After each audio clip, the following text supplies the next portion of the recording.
공개된 박 대통령 수첩을 보고 눈물이 대깨문 헬무세가 만든 한국판 고난의 행군. 민생 현안 문제가 깨알처럼 적혀있는 박 대통령 수첩 일부분 내용이 공개되었습니다.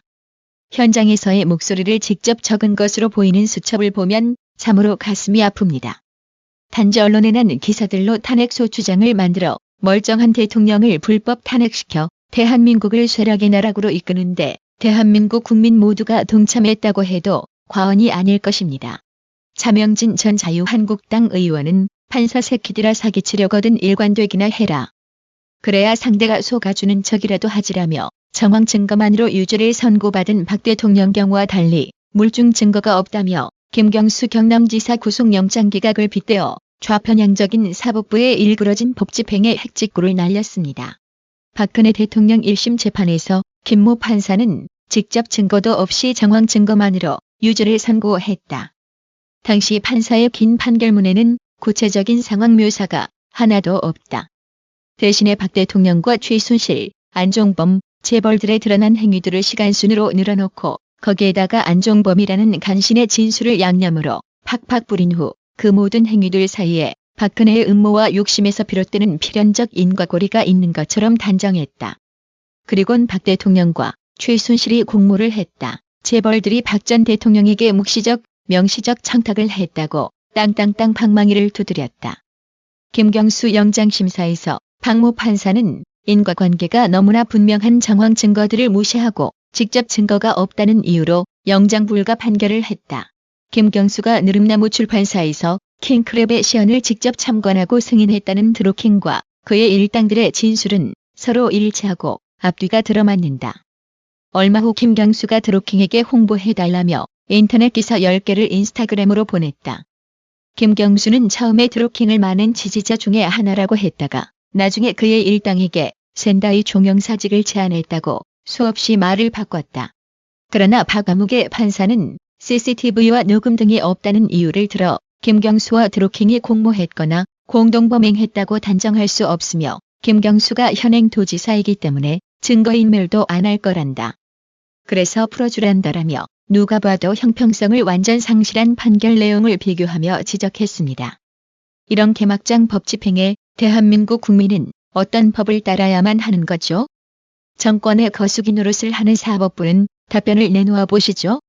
애국 국민이 저항하는 이유는 박근혜 빨아서가 아니라 증거가 확장되지 않은 사안을 무죄 추정 원칙도 무시하고 대통령 권한도 무시하고 언론과 방송의 공작 그리고 정치 검찰과 법조계의 공조로 죄 없는 사람을 불법 감금하는 나쁜 선례를 저질렀기 때문입니다. 정치, 경제, 외교, 국방, 교육, 외환 범죄, 내란 등 직접적인 탄핵 사유가 발생해서 박 대통령이 탄핵된 게 아닙니다. 재판 과정에서 안종범 수첩은 직접적인 증거로 채택도 되지 못했고 최순실 태블릿 PC마저 증거로 확정되지 않은 사안을 두고 단지 정황상 진술 내용만으로 가진 인격적 모욕을 가며 끌어내리는 게 얼마나 치사하고 더러운 짓입니까? 당시 대가리 깨져도 문재인, 헬조선이라고 합창질했던 헬무새들, 그리고 문재인을 지지했던 소상공인 자영업자들, 지금 아주 살기 좋은 세상 만나서 행복하시겠습니다. 이제부터 진짜 헬게이트가 열렸습니다. 단단히 각오하시죠. 문재인 정권이 54조나 예산을 쳐 쏟아붓고도 7월 고용 현황은 평균에 훨씬 못 미치는 고작 5,000명 수준에 그쳤다고 합니다. 채널A는 이 정도면 고용 쇼크가 아니라 고용 참사라며 과거 집권 2년차 박 대통령 일자리 창출과 비교하며 문재인 정권의 고용 참사 심각성을 방송했습니다. 당, 정, 청이 모여서 긴급 회의를 열었습니다. 최근에 고용 참사다 이런 비판이 있기 때문이죠. 어제 장하성 대통령 정책실장은 긴급 회의에서 이런 진단을 내놨습니다. 그 목소리 잠깐 먼저 듣고 오시죠. 임시직, 일용직 근로자, 소규모 자영업자 등이 어려움을 겪고 있어서 마음이 무겁고 책임을 통합니다. 한두 달 단기간 내에 고용 상황이 개선되리라고 전망하지는 않습니다. 송구스러운 마음으로 감히 말씀드립니다. 정부를 믿고 조금만 기다려 주시기 바랍니다. 네. 자, 조금만 기다려 주십시오. 장하성 정책실장입니다. 시청자 여러분들은 어느 정도 인내하실 수 있는지요? 자, 장하성 정책실장, 정부를 믿고 조금만 기다려 주시기 바랍니다. 누리꾼들 반응은요, 국민 상대로 정책 실험하십니까? 장 실장님, 재산이 90억이니 기다려도 되겠지만요, 저희는 먹고 살기가 참 힘듭니다. 이런 누리꾼들의 반응이 이어졌습니다. 근데 어때요? 김민지 기자. 청와대와 정부가 어쨌든 입장을 내놨는데, 그게 맞는 진단인가? 뭐 이런 부분에 대해서 정말 말들이 굉장히 많은 게 사실 아니겠습니까? 네, 일단 청와대는 그동안 뭐 인구 구조 탓, 날씨 탓 이런 것들을 하면서 비판을 많이 받아왔는데요. 그간의 정부의 진단 한번 들어보실까요?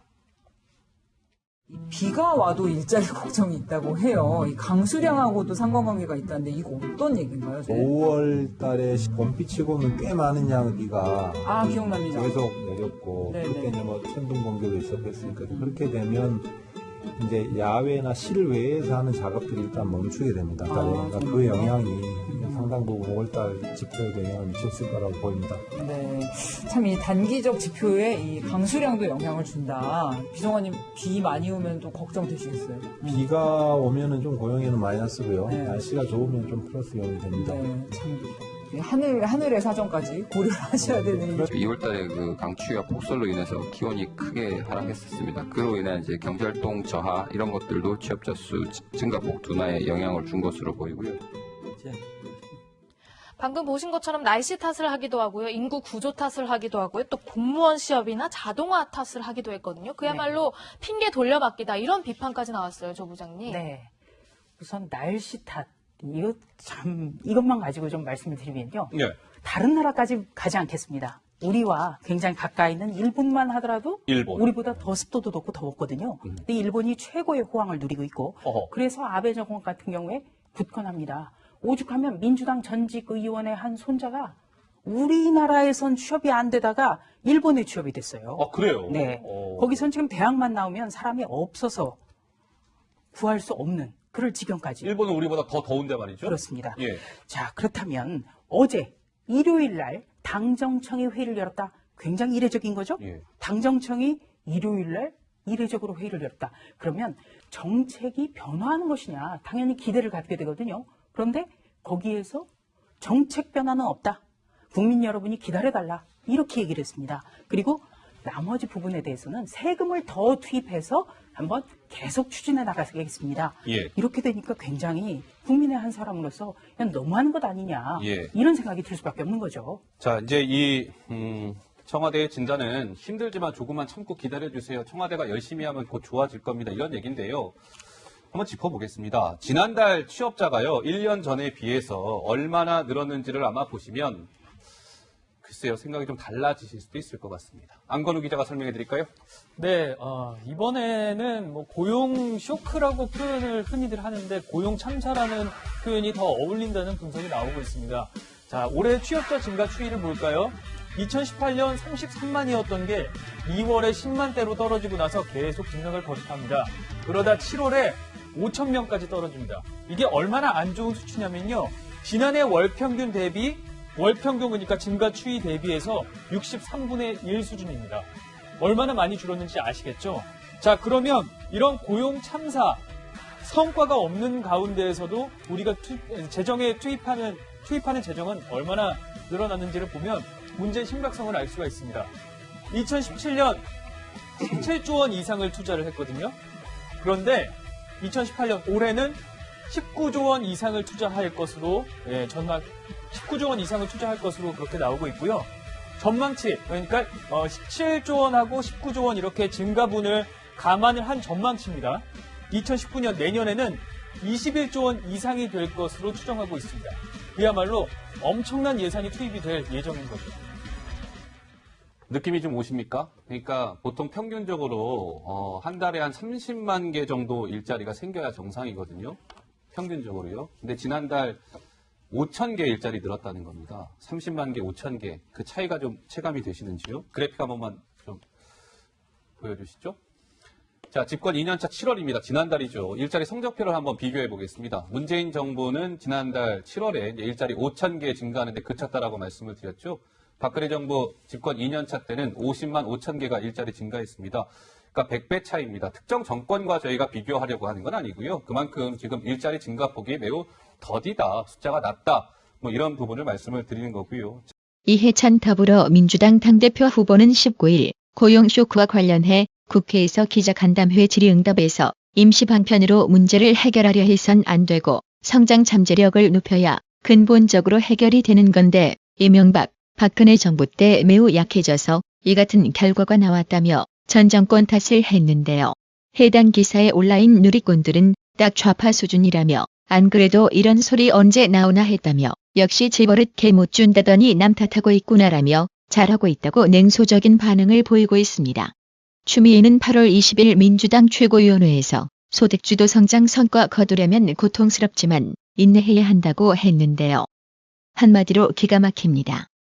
국민 고통을 해결하려고 여당과 정부가 있는데 이와 같은 발언은 자신들의 무능력함을 만천하에 공개 선언한 것과 다를 바 없습니다. 천문학적 혈세 사용하면서 국민 고통을 인내할 것 같으면 정부와 국회가 왜 필요합니까?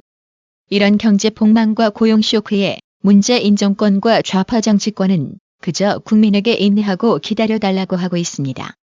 어느 네티즌은 세월호가 가라앉는 상황에서 이준석 선장이 승객들에게 기다려달라고 하는 거와 마찬가지 상황이라며 일침을 가했습니다.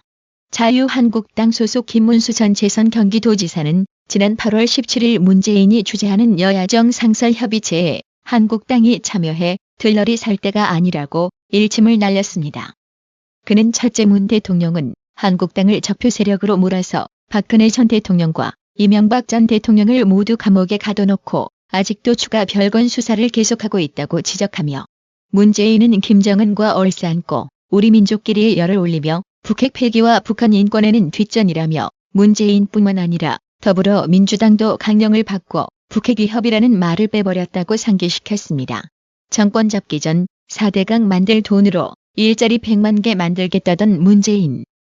정권 잡고 나서는 김동연, 장하성한테 직 걸고 일자리 만들어내라고 으름장이나 놓고 있는 문재인.